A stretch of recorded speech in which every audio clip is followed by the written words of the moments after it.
Kabuye Lawrence Lukwaga and Company. Mukama waffe client waffe yaleeta ensonga ze mu kooti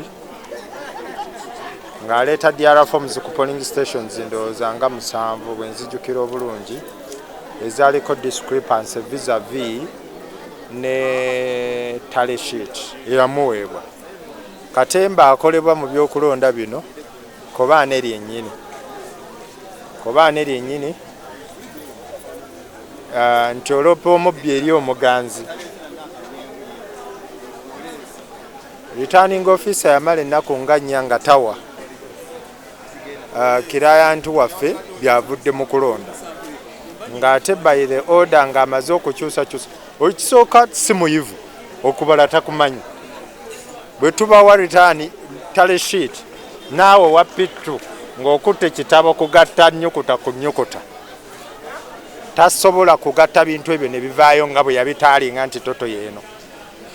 DR forms bwazireeta polling stations zetwasoose omusanvu ezo zibagamba ekigangazi yazikwata n'azijja nga bw'onoolaba omuntu n'ajja Nnyendo Mukungwe n'agitwala eri ewa Bedi Bwanika. Polling stations ezibadde mu Nnyendo Mukungwe n'azitwala wa district esigala y'emu naye ng'azikyusizza n'azizza ewalala. Naye ng'ebyo entries zakoze entuufu but bw'atuuka okugatta wenjogera nti tamanyi kugatta n'agatta ebikyamu totals n'afuna nkyamu.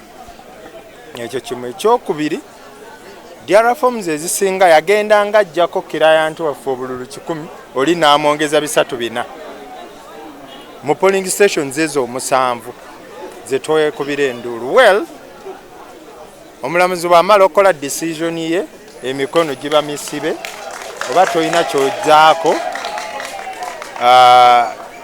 client waffe ajja kujja to discussing the next course of action. Recount bwegaana oba oyinawo avenue ya petition under the law. Era oli kyagambye nti tagambye nti ye talabawo bujulizi wabula akkiriza nti omusango gwe tupresentinze mu kooti tusobola ogwajuwinga obulungi nga tuyise mu petition kye tutakkaanya naye wadde ng'akoze decision because the recount is all about figures nti ono wamwadde 2 naye ku DR forms entuufu ezaaba ku polling station yafuna emu lwaki wamwongedde emu. That is where our case was. We wabadde ensonga zaffe.